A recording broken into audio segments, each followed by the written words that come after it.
Indestructible Gaming. Select your character. Musketshot. Mr. K.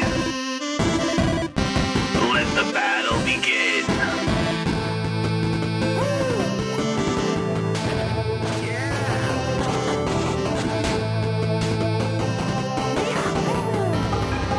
Get ready for a battle unknown.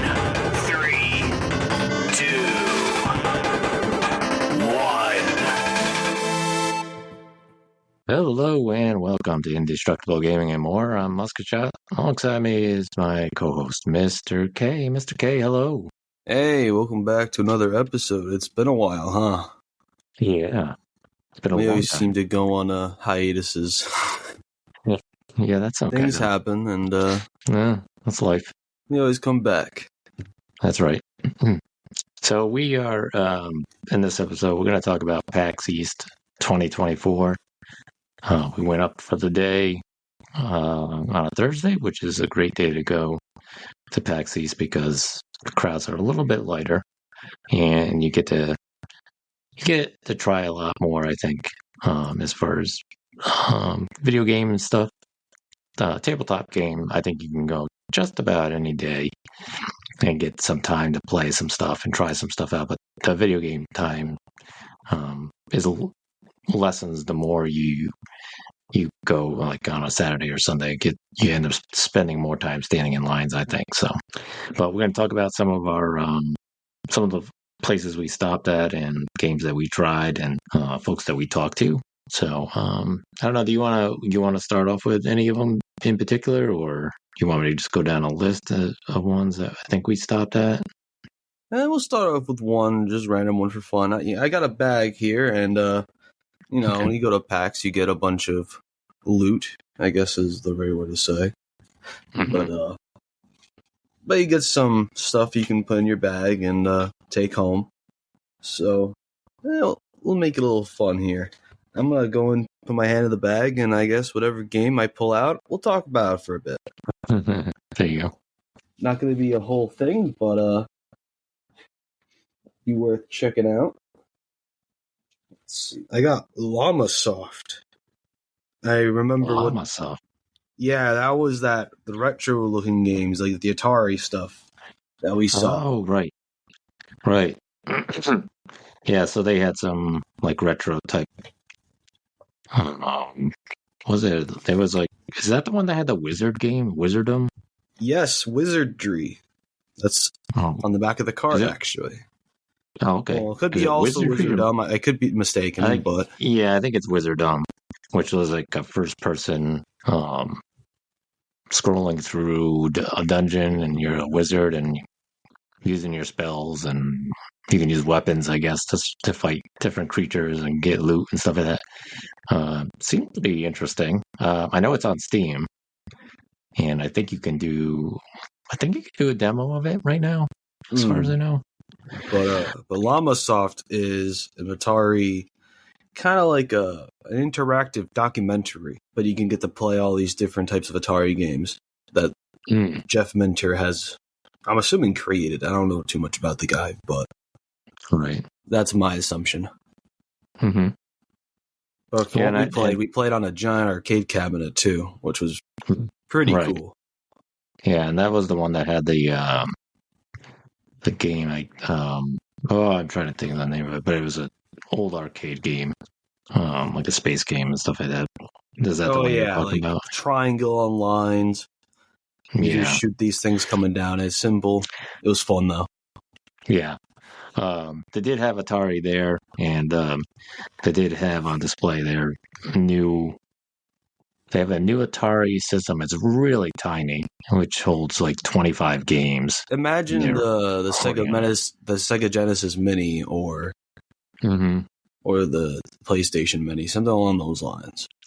Yeah, it is really, really small. And then they had almost a regular size Atari that actually takes cartridges that they've, I guess, have redone and put out again. But it also will take all your old cartridges as well if you still have them, and you can put those in that system. The the games are basically the same thing. There is no save option or anything like that. So, your character, you die, and you got to start all over again. I find that weird because they have a whole rewind function as well. Right, yeah. Yeah, they have a rewind They don't give you function, that, but they let you rewind. That's yeah, so I guess you can, do that. It just depends on how good you are at the game and whether or not you want to rewind like a million times or not. But you know what? I think if you're into that retro play and stuff like that, it's probably worth trying. Obviously the fact that you don't have to hook it up like you did years ago, where you had to screw it to this contraption on the back of your TV and flip a switch so you could, your Atari could work on the TV. So now it's probably just either USB or HDMI base hookup into your TV. So pretty cool. I don't think I'd rush out to get it. I mean, it's fun to play those retro games once in a while, but not enough to make me want to go out and buy it again. Yeah, I mean, as someone who's played that for the first time, I enjoyed it. Yeah, I wouldn't mind playing it again. I can't imagine myself being hooked on it and playing it all day, but right, exactly. Yeah, maybe 20 minutes or 30 minutes if I want to get through it. Yeah, yep, exactly. Yep. All right, what's the next one that you're pulling out of that magic bag of yours? Let's see. Here we go. Big boy boxing. There we go. Big boy boxing. That was over near the Atari area. Yeah, I think very near, actually. Yeah, it was. Again, this one, they have a demo out on Steam. And this is kind of like the Nintendo boxing version there with Glass Joe. It's kind of similar to that, right? It's like Punch-Out. Yeah. So very kind of similar to that, just, obviously different characters and stuff and a little bit of different gameplay. It takes a Cuphead approach, if anyone's heard of that, and with a pixel art aesthetic. Mm-hmm. All the characters have fluid animations, and 3 hits, you're out. Mm-hmm. On you, that is.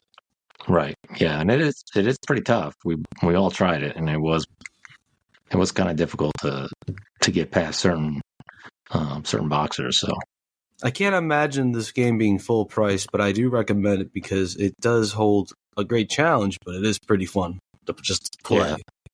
Yeah, and I think watching the other people that were playing it as well, I think that was a pretty popular game. A lot of people liked it, so I think it's going to do well once it's fully out. You can play a demo now on Steam, but I'm going to warn you, it's only like 3 minutes if you know what you're doing. It's just a training session, and you fight, I think, a homeless guy. I'm not entirely sure. He gets carried away by rats. But yeah, try it if you want. Yeah. Highly recommend it. Yep. Okay. What's the next one? Okay, definitely not. Another big boy boxing. The Art of Flight. The Art of Flight. This one I don't remember. We got a high score on that one. We got the second highest. It was I don't remember exactly what group it was, but we got a cool poster out of it. Oh, that's right. Yeah. And it was seemed just like a space shooter, like over the top, classic space shooters. This is the one that's kind of like Galaga, right? Kind of, yes, but everything was it was a bullet hell, pretty much. Right. It's like a bullet hell. You can play multiplayer, so you can play together, and you can have your ship and my ship going and fighting through. And like you said, it is like a bullet hell. Kind of reminds you of Galaga a little bit, and maybe 1943. Yes, or those types of games where it's like that. Yeah. So you can move up, down, back, and do different things, and you gotta try to avoid missiles and bombs and things coming at you. And there were times where it was just like almost like so much stuff flying at you. It was like, well, it'd be best just to avoid it other than trying to shoot it all because you're probably gonna get hit. But yeah, that was pretty cool. That was a pretty fun game. I don't expect anything too crazy. It's not like right. It's not like it's a AAA title or anything, but I'm sure it won't be too bad when it comes out for a price. Yeah. And if you want something simple, like the last game we just talked about, right. I'm sorry, not Bad Boy Boxing, but the Atari stuff. If you like stuff like that, simple and quick, you don't have to play for too long. I think you just get a little enjoyment out of it. Yeah, I think so too. Yeah. So, the art of flight. Art of Flight. Yeah, I don't know if there's a demo out on that one yet. I'm not sure, but we scored the second highest in the PAX from where we were, at least. I don't know about. Right. I don't know if they were there the whole weekend. So. Yeah, I'm sure they were. Probably 10 minutes later, somebody else probably beat our score. So more than likely. But let's. Oh, this is a Dunkin' Donuts card.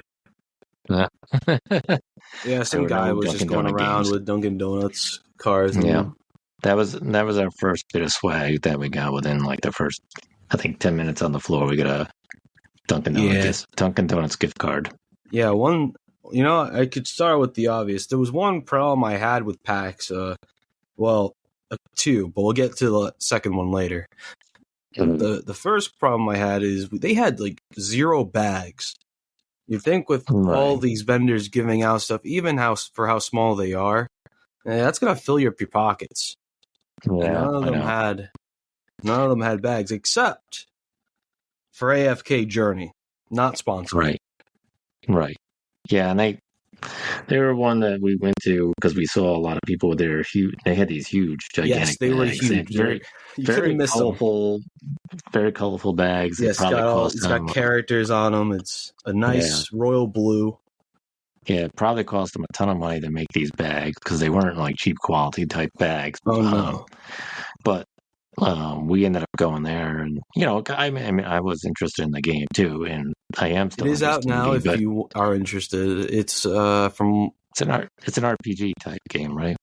Yeah, that I think you can just leave whenever and come back to. Hence, AFK Journey. Right. You get to meet all these cool characters, and your basic mobile type game. Yeah. But each and every mobile game is unique in their own way. So. Right. Yeah. If you're still interested, go ahead, check it out. Yep. That's where we got the bag from. That helped. Carry all our other nonsense. And then more big boy boxing stuff. Here we go. All right, the next thing we're going to talk about isn't even a game. This is a device called GameSense that we had our eye on before even going to PAX. Yeah, and this is... Who's the company for this one? GameSense. That's what it says on the card. Hold on, let me see where it is. We're gonna have to right now. Elevated Perception is the name of the company. So if you're interested in what GameSense is, you'll want to go to look up Elevated Perception online. Or just go to GameSense.com. Right. And it's basically smell-o-vision, right? Yeah, I would say so. It's kind of like it connects to your TV or your gaming console of choice. I think the guy said that it was also PC compatible. Mm-hmm. But basically, you get the sense, I'm assuming individually, and basically they'll interact with what you're watching and release those scents into the air. And if you do get tired of those scents, there is one that takes away those scents.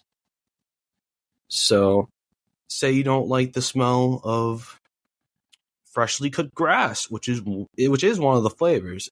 It's on the scratch and sniffs they were handing out. And if you didn't want to smell grass anymore, I'm assuming you just put the thing in and it'd get rid of it. Clean and simple. Yeah, and they had they have a bunch of different scents. They have one like with gunpowder or stuff like that, or explosion. Yeah, they got some simple ones like the grass, and then you got some other more extravagant ones like explosion, or the one they were showing off at PAX East was new. It was called Storm, which we didn't get the smell, but I'm sure it smelled like one because these scents were pretty accurate. Yeah, we got the smell. Which one was it? Is it explosion? We got the smell explosion. Yeah. And that smelled like, I don't know, burnt to dirt. I don't know how else to describe it. Yeah, it had kind of a unique smell to it. And I remember throughout the day, just every once in a while getting a sniff of that. So I don't know if it just was a nice smell, though. And it was got up my nose or what the deal was, but every once in a while I'd be like, I can smell that. But they are making more extreme ones for some who are willing to see how deep they're planning on getting. They are making a blood one. Right. So if you like horror games or or like just movies in general that are scary, I'm sure this one will be right up your alley. Yeah, and this will be, you can use this with video games and movies, right? That's what he said. Yes. Yeah. And I'm assuming TV shows on top of that. Right. I'm not sure how that works with TVs and movies. I don't remember if he told us, but definitely interesting if you like, if you're interested in like smelling this more than, part of this stuff. And they don't overkill it with it. Yeah, it's very faint, but it's at least it's enough for you to smell it, but not enough for you to suffocate in it. Right, and that was one of the things that they did mention was that they made it so that it wouldn't be overpowering and to the point where it like fills up your room with the smell, and you're just like, now, oh my god! As much as this product is pretty cool, there are two downsides to it. It is rather on the expensive side. For such a simple idea, which makes sense for something like this. Not only are you buying the device itself, but the vials are separate of these smells. And I can't remember exactly if you buy them in bulk or not, but I think some do come with the device itself. And the device itself usually, I think, goes for like 140, 120, somewhere around there. When I looked, there was a sale going on, so that price may not be relevant to what you see now. Right. But, and the other thing is, it only holds a certain amount of vials at once. You can't just put in an infinite amount and just have it be fully interactable. You gotta know what you're watching or playing before you put in these vials. And you gotta make sure you buy them as well. That's the thing. Right. Yeah. And I don't know, and I'm assuming it's one vial at a time, right? He didn't mention about dual smells. I thought there was, but I don't really remember. But I thought he mentioned that you could have dual smells. I can't remember if he did or not, but if there is such a thing as dual smells, it could be a lot more. That'd be pretty cool. Yeah, right. Like imagine watching a pirate movie and getting the smell of the cannons firing as well as the salty sea. Yeah, right. That would be pretty cool. Like that would make sense. Yeah, exactly. But yeah, Game Scent. You can buy it on Amazon and, of course, the website more than likely. Right. Yeah. I'm gonna say this one real quick, but we didn't get to play because honestly, I didn't see it. Toxic Crusaders was there. Yeah. By Retroware. I didn't see them though. They were there. I think it was just super busy in that area. I think they had like different cabinets with the stuff. Yeah, they had some other games there, like Prison City and Iron Meat, but I don't know much about them compared to Toxic Crusaders, and even Toxic Crusaders is I don't know much about that either. I just know it's a thing.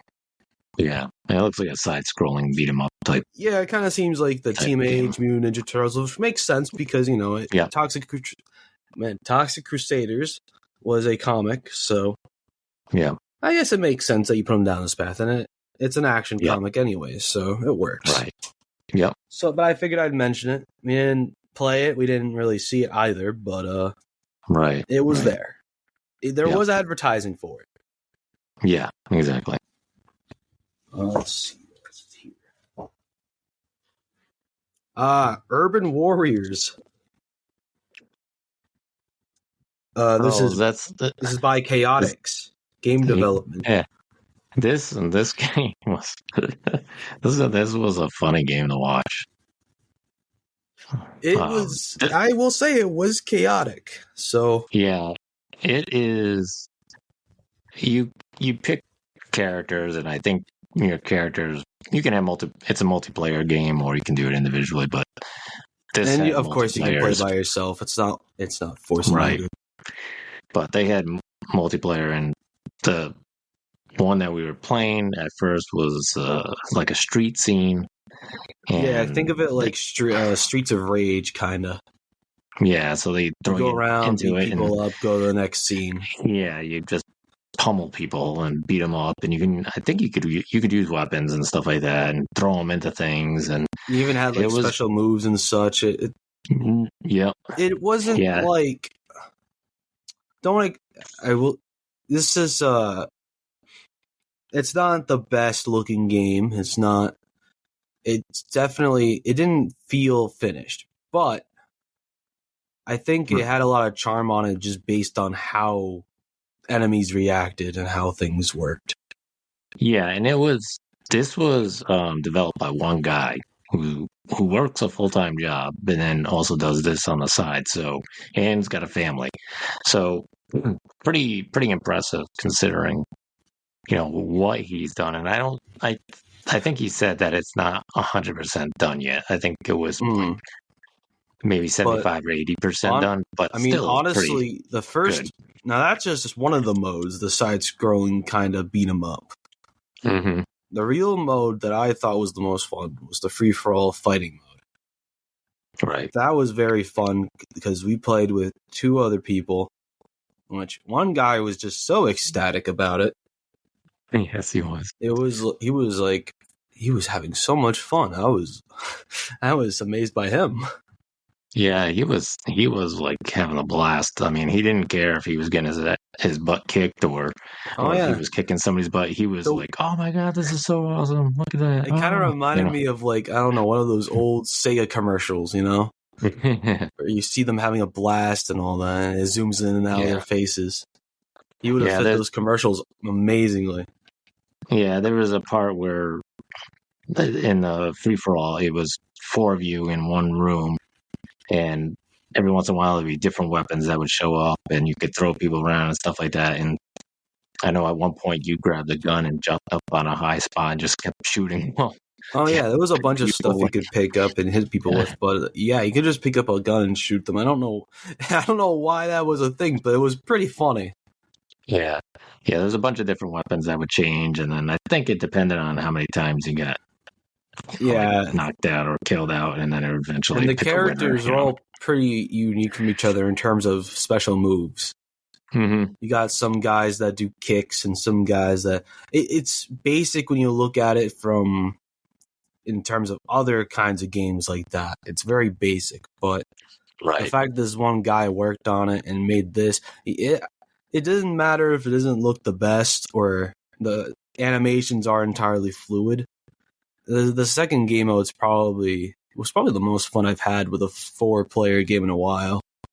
Yeah, especially when they give the game like that. Yeah, and I wasn't playing that part of it, but watching it was hysterical. I thought some of the fights scenes were pretty funny, and some of the way you guys threw each other around and or used certain weapons. I thought it was hitting people with those moves are pretty satisfying. People are flying around everywhere. You got back up like nothing, and then you got back into the action. Exactly. It was just an overall fun game to screw around with friends. You can get this game on Steam and Epic Game Store. It's an early access, available now. I will say it is a little pricey for how it is. I think it's like $30-$40, which is wow, that's pretty pricey. Yeah, I don't know if I'd pay that amount. Maybe I would say wait for it on sale. But if you really like Streets of Rage or I don't know games like that, and want to get a quick game, you could probably have fun for 30 minutes to an hour with your friends. I would say go for it, but even then, I would say wait for it to come on sale. Honestly, yeah, right. It's a cool game and all, but I don't think it doesn't need that price. Right. Yep. The next game we talk about is Ember Knights, which is a roguelike co-op game that we didn't play for very long, but we did play it. Yeah, I'm trying to think of which one this was now. It's the one we play as like the flame-looking guys and went from room to room. And we got yes. stuff. Yep. Okay. It's your typical roguelike fashion, which mean I'm not saying all roguelikes are the same, but it's a roguelike. It plays like a roguelike. Die, Right. you lose everything, you start, Yeah. and you try again. Yeah. Which we only did it once. We only died once. We were like, all right, we got the gist. For roguelikes, in order to really get the feel of it, you got to play for it more than a couple times, and with someone watching you just sitting there, you know, it's kind of like, well, actually, we get the gist. Yeah. Yeah. But from what we played, it is a cooperative roguelike, which you don't see very often. Most of the time, they're single player. But I remember us having a decent time when we played it. It was pretty cool, getting the different abilities. Yep. We didn't last very long, though. Right. But that's out on Steam, Switch, and it is available now. Nice. So it's made by Doom Turtle, which Doom I Turtle. can't say I've heard of their company.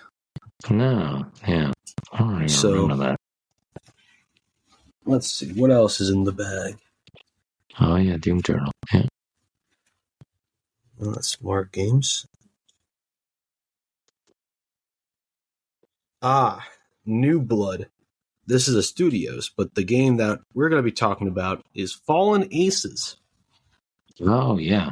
No, I didn't get a chance to play this, but you said you tried a demo. Yeah, they do have a demo out. Mm-hmm. You can play it. I told you that I actually played it for 60 minutes. I actually played it for like 100. Oh, wow. Okay. So yeah, the I gotta download the demo. Demo is worthwhile checking out. It lets you get like a little taste of it. Mm-hmm. But the game is pretty much, I guess, a comic aesthetics of a detective kind of story. Yeah. And it's pretty cool. The aesthetic is very nice, and it's kind of like a Doom game. You know, I think anyone kind of gets what you're saying when it's like a Doom game. You go from one map to the next, going around doing certain objectives, while just pummeling things that get in your way. But this game makes it interesting because it's very interactive. Yes, a video game is also just normally interactive, but the reason this is very interactive because it lets you throw around things and kind of do things your way. Yeah, you can just go around and kill everybody brutally, or you can just knock them out without doing any of that. Or you don't even have to go at them. You can just go into a vent that you find and sneak around them. You can hide in the shadows. Like, it lets you do a decent bunch and lets you do your own thing. Do you want to be... pretty cool. Yeah, do you want to be a guy who saves the girl and doesn't commit crimes along the way? You can do that. Or do you want to just be a guy that wants to kill everyone for the fun of it? Sure. I mean, I'm sure you kind of create your own story by playing. Yeah. Of course, you got a story to go by. It's not like you're making up your story. Right. But the way it presents gameplay is how you play games. You can make it a stealth game if you want it to be. You don't have to. You can pick up bottles and throw it. And I mean throw anything. I mean anything. Chairs, glasses, even people if they're knocked out. It's really funny. You can kick as well, so you can kick down people and then, I don't know, throw a bottle at them if you want. You can set traps. There's a whole banana peel trap. You eat the banana, you get health back, throw on the floor, get someone to chase it, and they'll fall. Nice. The game doesn't take itself seriously, which I think works in its best favor. Mm-hmm. And the aesthetics of the game really make it worthwhile. And the voice acting is pretty cool. just at base value. Yeah. Yeah, You like this detective company. stuff? Yeah. What else? What's about the company?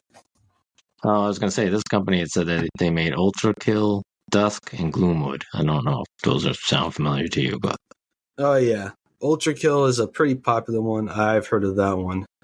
They also made Faith, Amid Evil, Dusk, and Super Galaxy Squadron EX Turbo. So if you ever heard of them, well, yeah, you got a little bit of familiar. yeah, But yeah, they were making Fallen Aces, and that's on my wish list because I thought the game was pretty good from what I played. nice, nice. Yeah, let's you only play the one stage, but hey, if the one stage lasted me 100 minutes, Oh, that's pretty good. more than an That is pretty hour, good. you'll be pretty satisfied with how you play. You're right. And with how many ways you can do things, that's a replayable demo. Right. Yep. So a replayable demo like that is a good demo. Yeah. Let's see. What's this? Oh, speaking of, I forgot I took something for the 400 mini. That's the Atari that we were talking about. Oh, right. Okay. Yeah. It includes 25 games, emulates the Atari 8-bit computer line. Pause and rewind your game, and includes a CX stick joystick and an HDMI output with 5 There you go. USB ports. There Just you go. in case you want some more information on it. Right. So, check that out.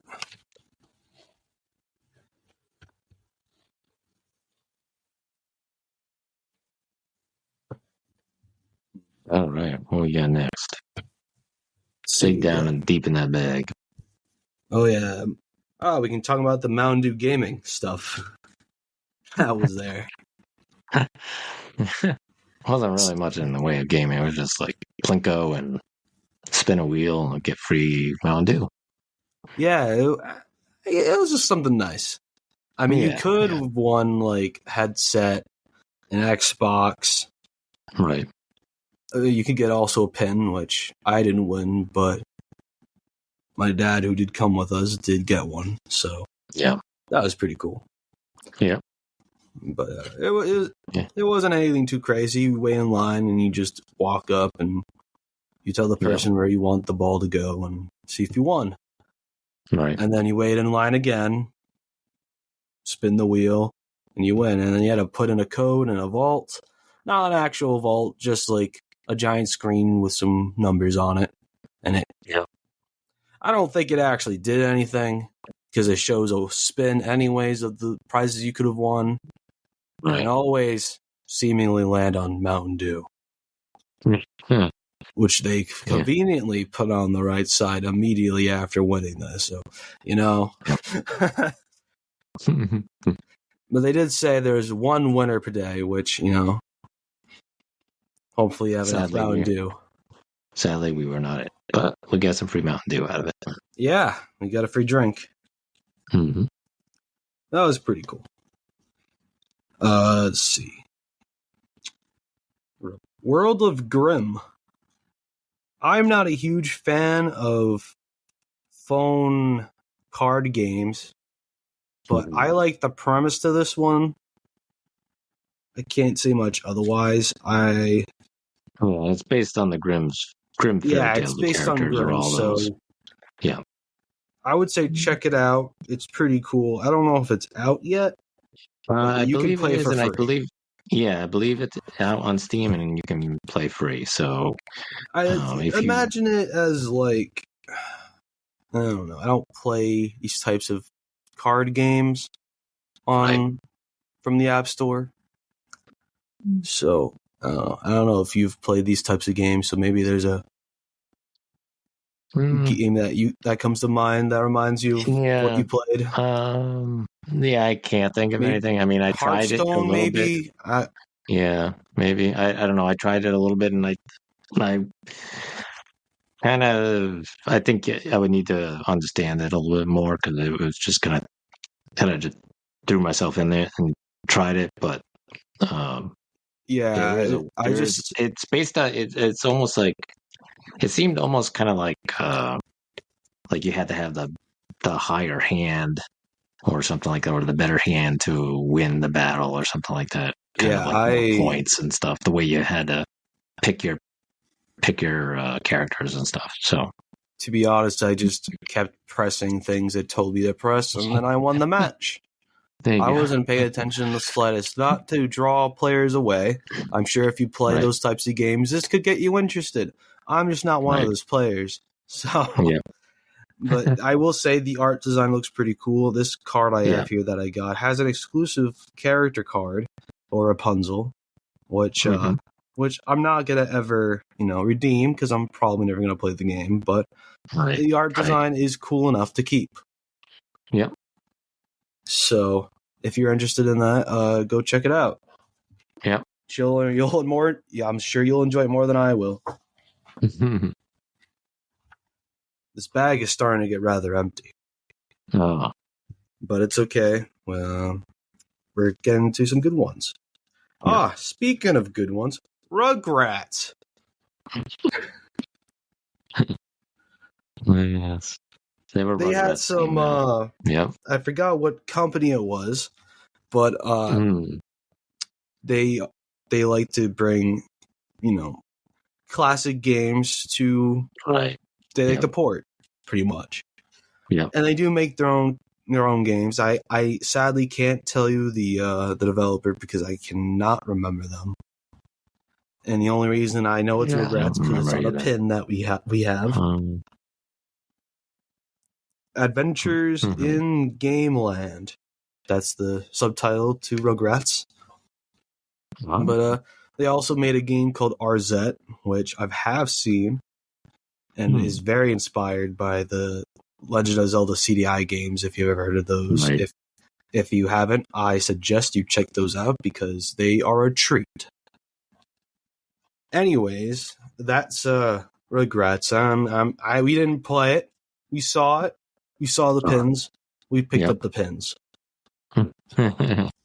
It looked like an SNES game, so if you like that, it looked like a side scroller.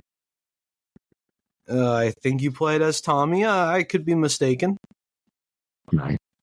but Yeah. I think you did. Yeah. If I remember correctly.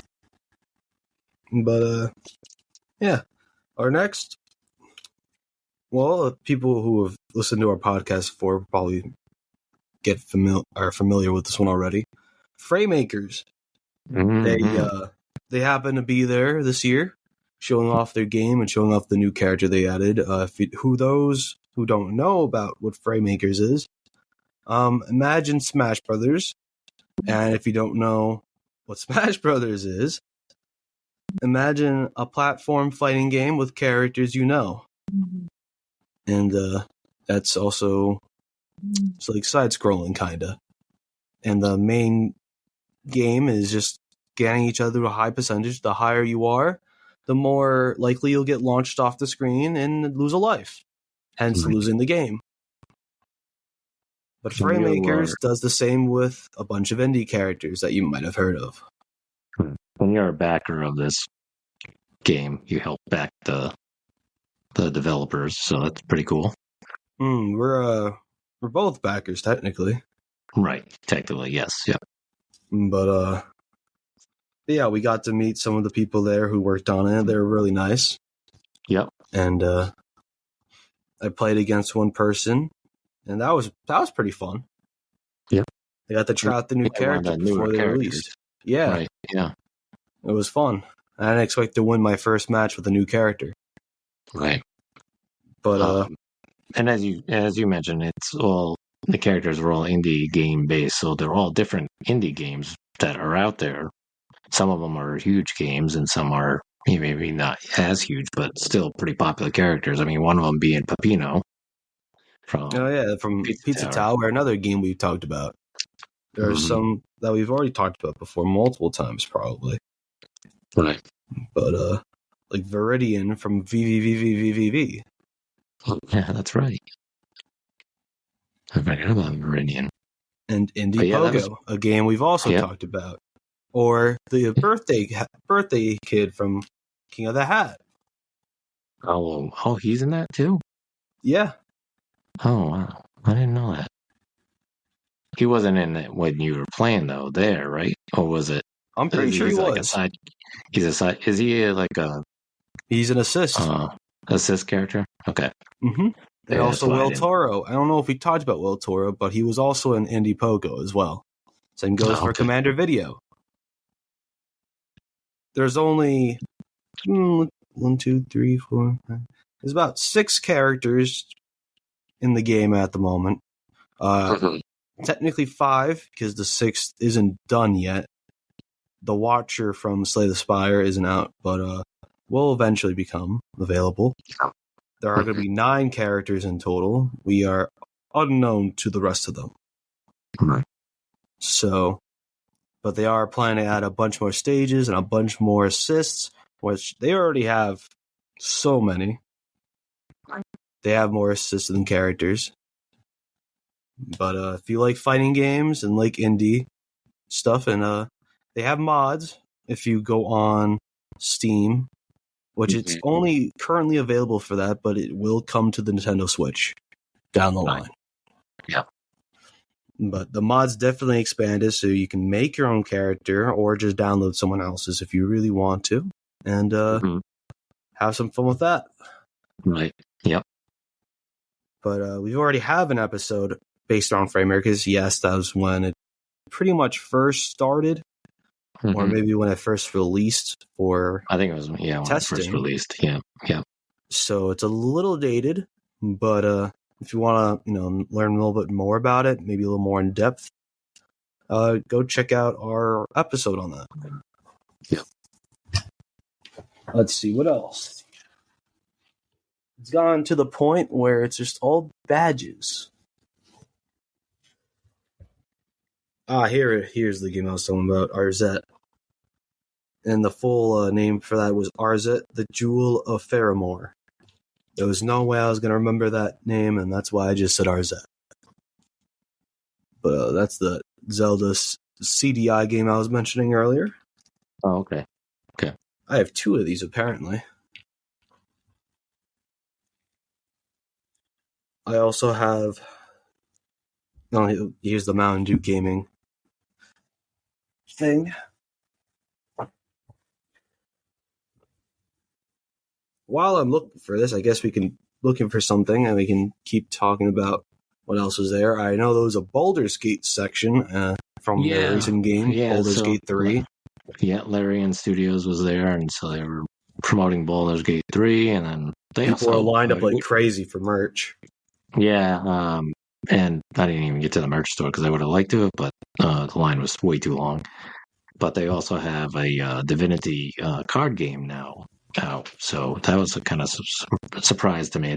Divinity, I think it's probably an original Sin card game, so that was kind of neat. I didn't know they had that, but not sure. I don't know if I played the card game, but I do like the Divinity game. And the Baldur's Gate, I've never played it, but I ended up going out online onto GOG.com and actually bought the first 2 at a really cheap price. So I'm gonna give those a try. Let's see what else there was a bunch of others here. I did find 2 more things from the bag. Okay. Yep. From that we can talk about real quick before we continue talking about PAX in general. Yep. Corpse Keeper. We played that not for too long. Well, I played that not for too long. It's a single player game. I didn't know much about what was going on because it placed me in some random spot. It didn't really tell me what to do. But from what I understood, it seemed like a roguelike. And you basically... It's a dodge and attack type game. Where you control corpses, and it seems like you kill other corpses. Right. But, like I said, there's not really much if I can talk about this game. I can't go into full detail because I didn't fully understand how it worked. Yeah. But it's kind of like sword play, kind of. You can cut off, things off the other corpse and all that, and then you take its soul or something like that, and you go to the next area. Right. And then I entered this, I don't know, laboratory part, and I was like, all right, I'm not sure what's going on, but I think I had my fill. It was a Yep. cool game, but it feels like one of those games that you can't just go into it blind right in the middle. You gotta start from the very beginning and learn. Yeah. So, yeah, so I grabbed a card. So maybe if it goes on sale, I'll pick it up. Yeah. The last thing from my bag that, if we can't think of anything else to talk about in terms of games, Belly Bumpers, Oh, yeah. which me and you played for a little bit. Yep. Against the developer, no less, which, yes, we lost. Right. Yeah. Yeah. But that was a pretty fun game. It was essentially a party game where you eat and get big, and then you want to bump them off. It's kind of like an extreme version of bumper cars, but you get fat. Yeah. And if you don't eat, your character gets skinnier, I guess. Right. And you can't bump as good. Yeah. So you can get knocked out easier. But it's like you said, it's a party game where you go to different each time there's a winner, you go to a different I guess setting and stuff like that. So yeah, kind of reminds me of like Gang Beasts and stuff like that. Just your typical 4-player party games or more. Mm-hmm. Right. Don't expect anything too crazy that you'd spend hours upon hours on, but just a session or two would be just enough. Right. Yep. I'm just looking at my list here. Some of the other games we tried. We went to Evil Tortillas game where they had Who's Your Daddy? Yep. We didn't play along though. No, we did play against each other where we the fathers were carrying the baby around on their shoulder, and you could beat each other up, and then it seemed like a fighting game. Like kind of like 3D brawling, like what's that Nintendo 64 game that's kind of Power Stone? If you played Power Stone, it's kind of like that, where it's like not completely free roam 3D. You're locked in a room. The camera's a little weird. Mm-hmm. Yeah, it was weird seeing that they were having a whole Who's Your Daddy verse going on there. Yeah, right. I wasn't expecting that. I thought it was a new game, but no, there was two. We didn't get to try the other one. Yeah, that was kind of a weird. And then when the fathers got knocked down and knocked out of the game, basically you can run around as the baby. So I think at one point we were both fighting with bananas and like I don't know, it was weird. It was really kind of a strange game. It wasn't very polished either. There was moments I remember where characters just stopped and they wouldn't move. Right, yeah. Yeah. I don't know. It was okay. I mean, it wasn't like it wasn't I couldn't see it as a game that I would play with friends though.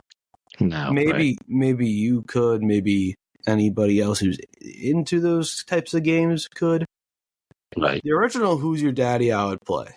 That game is a funny concept, classic watch your kid as they try to harm themselves. Right. That's pretty much the premise of the first game, and it's weird how they stem from that to a different type of game, which by all means they can try and experiment new things with their IP. Right. But I don't think it was necessary for them to make it like a verse, like a fighting game type of thing. Yeah, fighting game doesn't really fit that. Although I do like the idea of the babies fighting. That is pretty funny. Yeah, that was kind of funny. I mean, I will say that was kind of funny. One of the other ones. Let's see here. There was a Dune. I think there was a Dune game that we did not. Was there? I don't even remember seeing Dune. That was a big one. The retrotainment games might be the one that we were thinking of with that. That was the 8-bit games. So that one might be the one where it had like the Wizard Done 1 and stuff like that. Of course, one of the big they had Behemoth that was there. One of the big ones, and Behemoth is again. They have like all the Battle Block Theater and Castle Crashers and stuff like that. So they had a lot of their cabinet type stuff that you could play on. Which Yeah, is that's pretty much all they had, though. Usually they come in with their brand new games, but this year they just kind of just showed up, which, I mean, doesn't get you too excited, but it's always nice to see them because, you know, Right. they always come to PAX East. yeah. I don't think there's been one where they haven't showed. Yeah, and I think the other one that we haven't talked about yet that I'm looking through my list here that we haven't talked about but we did play is Ilphonic, and Mm-hmm. the game is the what is it? Fellow Clowns from Outer Space. Yes, if you're seeing the movie, yes, it's that same movie, but game form. Yeah, so this is I mean, these are the same folks that did Ghostbusters. And they collaborated with on Ghostbusters and I think Friday the 13th, right? Yeah, they helped work on that, Yeah. and it's your typical game type of those games. You got your versus players. It's I think it's 5 clowns versus 5 humans. Mm-hmm. Kind of like other Ilphonic titles, usually 1 versus 5 or more, depending on which one you play. They all have their own unique rules for their own unique killers, but this one is more, I would say, a lot better than the rest of them, to be honest. Yep. Yeah, they're doing Predator. They're bringing the Predator one back out for Xbox and PlayStation. Mm-hmm. Same people. That's kind of the same shtick too. So if you like Predator, go check that out. Don't know too much about it, but it's nothing new. They're just bringing it to modern console. So if you are interested in Killer Clowns, you might as well go check that out too. But yeah, and what we played, they had everything on PC, so I think you got to play with a controller. I played with the keyboard. Yeah, you can play with either one, whichever. But they have you. We were both humans, so basically running around in a carnival type atmosphere and trying to escape from the clowns and try not to get killed and stuff like that. You can kill the clowns, which I think we both did at least once or twice. Oh, I did it multiple times. Yeah. I know I did it at least once. Killed one clown with a knife. I don't know what you killed them. I did it with a pistol. I did it with a shotgun. Okay, yeah. I stabbed him. Yeah. There's all kinds of things you can go around, pick up. You can jump over things. You can crawl onto things. You can run. You can sneak and do stuff. The map we played on was like an amusement park port kind of area. Yeah, and I think that's probably going to be like one of the main maps. I would assume that they're going to have I don't know how many maps they're planning on having, but I can only assume a couple. Like that one, probably the inside of the spaceship top house. Yeah. It seems like the place we played in was very condensed. That's in this case, it's not a bad thing compared to how it would be if it was like Friday the 13th. Right. With Killer Clowns, we're also fighting the clowns as well. We have a defense. We have a way to do it. So it makes sense to put us in this enclosed location. It's not too bad to the point where it's claustrophobic, but it's not too open to the point where you're going to say, I'm lost and I'm not sure where I am. Yeah. I mean, we were kind of lost though, but that was because we didn't come in starting from the beginning of the match.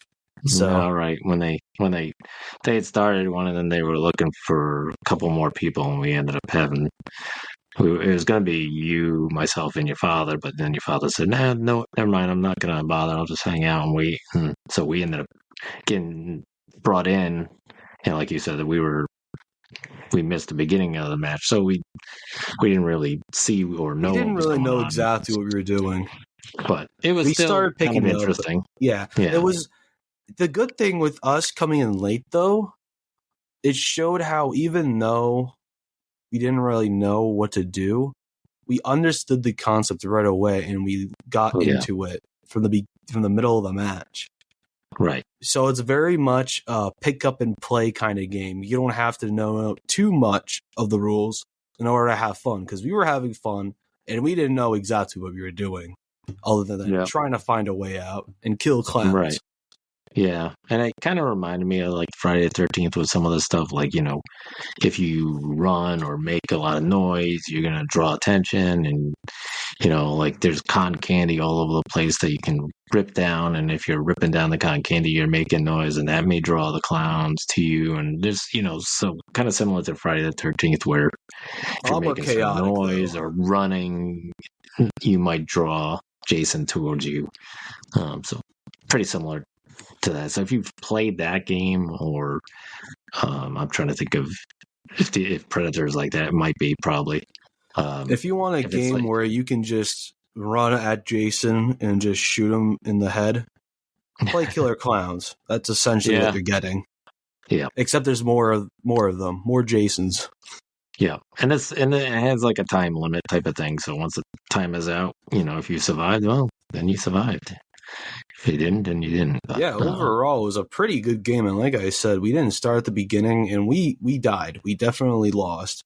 I was very close to leaving, but it's everyone for themselves type of game. So if someone starts a boat and you're not there, that's very unlucky for you.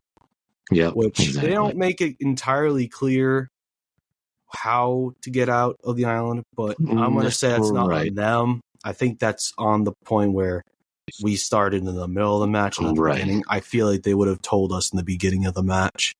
Yeah. Or shown us. Right.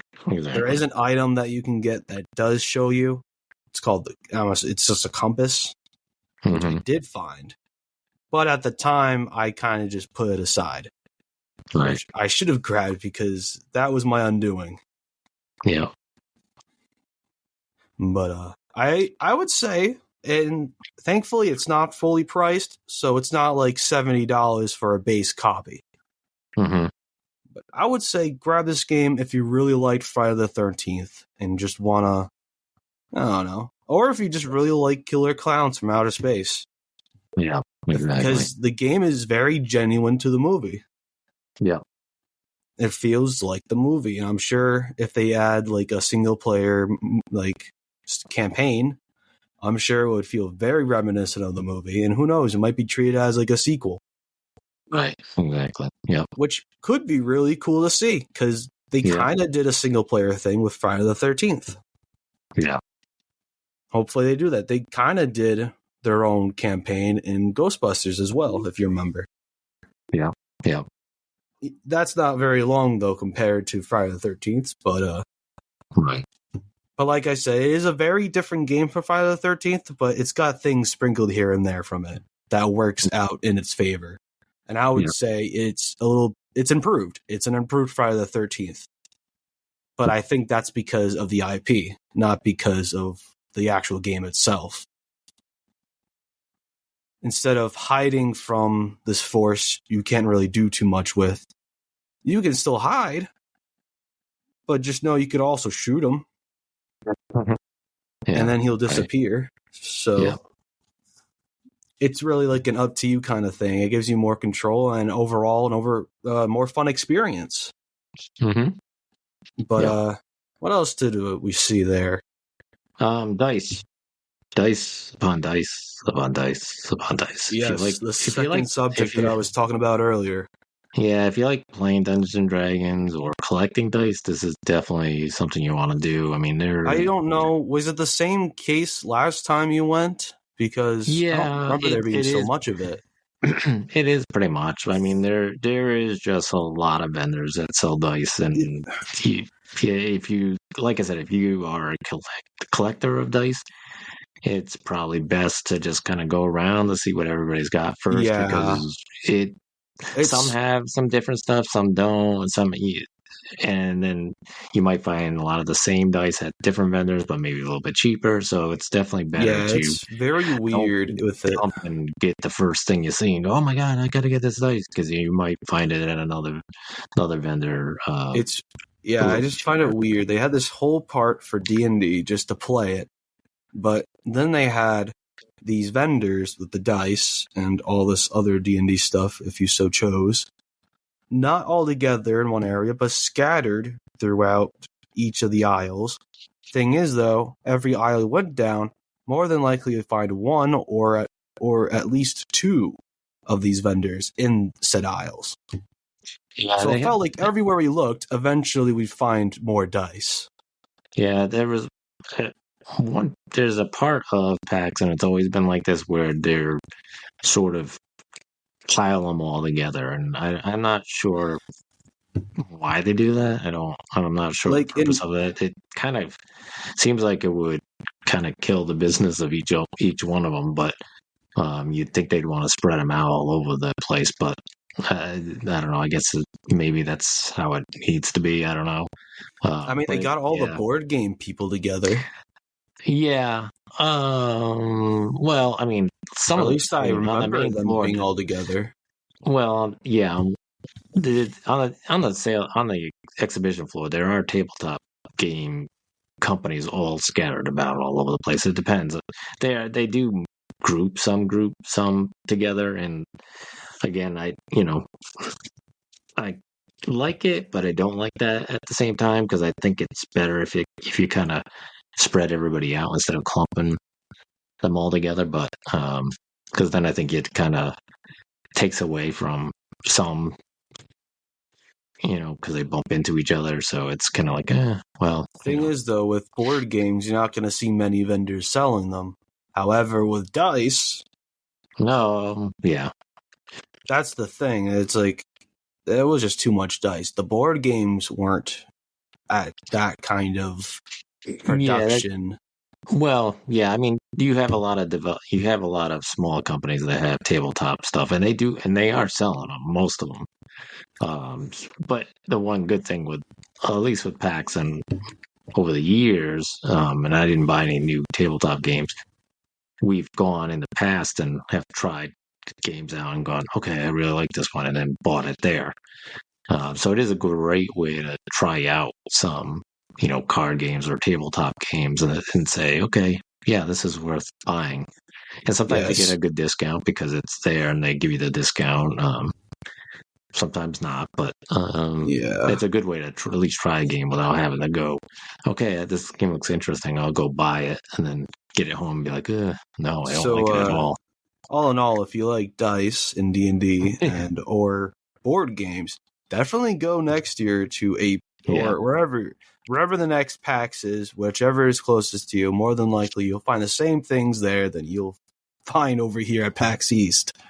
Yeah. Now there is a tabletop PAX, which is down in Pennsylvania, and that's usually in November. I think I forgot what the name of it is, but it's a version of PAX, but it focuses all on tabletop and D&D type stuff. Oh, so well, there you go. Stuff. But if you do like the tabletop stuff and like card games and all that stuff, that is the one to go to. Yeah, that seems like a staple in PAX. They gotta have the D&D and the board game part of it. Yeah. But it was definitely, I think it's still pretty good. There were a lot of independent, smaller video game developers there. They didn't have any of the big ones. There's no Xbox, no Nintendo, no PlayStation. No, Nintendo was there. They just... right, they were there. It was just a Pokemon section, and that was it. It wasn't like it has been over the past several years. So not like they were showing off any new games or anything. Right. So it was a little bit more open, I think. On the floor, there were some areas where it was pretty wide and you could move around pretty cleanly. So I think that also had to do with it being a Thursday. Yes, yeah. I mean, so they were able to be more flexible without the influx of people. Yeah, you go on a Saturday or Sunday to one of these, and it's like a mob scene. You expect to not be able to get to things. I mean, the people that stand in line. Your Saturday is going to be a lot different than our Thursday because you have vendors going in and out and developers coming in and out. It's going to be different no matter what day you go to. That's why people usually go just for the weekends. Right. But Yep. I would recommend Go Thursday. You get a lot more leg and arm room, and Yeah. you get to have the time to play these games without usually being too stressed out that you're making someone wait. Right. Yeah. Yeah. Yeah. Exactly. And you get time to talk to these developers as well. Yeah, and that's I think one of the best parts is that a lot of them are dying to tell you about their game and what they're doing and what the game's about and sell you on the game, so that you go out and wish list it on Steam or keep an ear out for or an eye out for when it comes to your favorite console. Yeah, whether it comes to PC gaming, VR gaming, board gaming, dice gaming, you're gonna find it at PAX. Oh yeah, definitely. But yeah, And whichever one's closest to you, even if it's for a day, I'd recommend checking it out. I bet you'd have fun there. We could spend hours in there, and we did. Yeah, we did. We spent the whole day there. Oh yeah, and we got a bunch of stuff to prove it. Right. Like this Mountain Dew pin that we got. It's Mountain Dew Gaming. That's right. To prove that I'm a gamer. That's right. You got to wear it every time you game. Thank you, Mountain Dew. Please sponsor us. But yeah, I think that's good food. Other than that, though. Yeah, right. Yeah, that's. I don't think there's not much to talk about. Yeah, they do have some old console gaming rooms and stuff like that where you can go up and play some old Nintendo games or Atari games or whatever. There you can go up and rent out a game basically and go play it on an old console. So we did that for a little bit. Which is always nice, but we didn't stay long in there. Didn't stay too long in that, but no, well, you wouldn't. If you go over a year, that room's just kind of wears out. Same. It's the same. More than likely, you're going to find the same couple of games because usually when people go to those types of things, they choose out the only couple they like for that console. Right. Yeah, and there's always panels and other stuff to do too, depending on if you only have one day, doing the panels is probably, unless there's something you definitely want to sit in, probably not worth it because the exhibition floor is only open till it opens at 10 and then closes at 6. So you want to make sure you make the best of that. But if it really interests you. Yeah, if you're there for like a whole 3 or 4 days, then you definitely want to do some panels too to kind of mix up your time.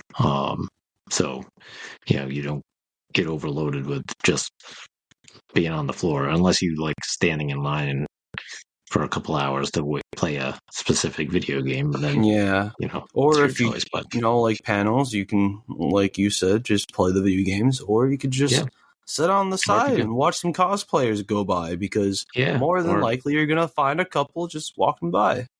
Yeah, and there's areas where they have a whole tabletop gaming area thing where you can just wander around and see people playing games, and there'd be people looking for other players to play, tabletop games with them. So you can, meet some new people and play some tabletop games maybe that you're interested in or that you normally play and looking for an opponent. So it's PAX is one of those atmosphere. Yeah, PAX is one of those places that I can't imagine someone going there and then just saying they're bored. Right now. Right. There's something you can do there, no matter where you look. Yep. Big or small. Yep, absolutely. But I think that's a wrap on that. I think we've discussed everything that we need to discuss there. Yeah, definitely. At least do PAX once in your life. That's what I'd say. Yeah. Just to see if you like it, and if not, well, you get a bunch of stuff to remember it, and you get to try a bunch of new games. Yeah, absolutely. So I think our next episode we didn't get a chance to do it before this one, so we'd like to go and kind of do a review on Redfall. So because we did play that game and completed it. Yes, so it's been sitting in our minds. So I think it's one of those games where we kind of want to just talk about and kind of describe what, how we felt about the game and the gameplay and the ending, and what we think of it. Rest. Yeah, and just kind of get it in there. So we'll make sure that we do a review on that game for our next podcast.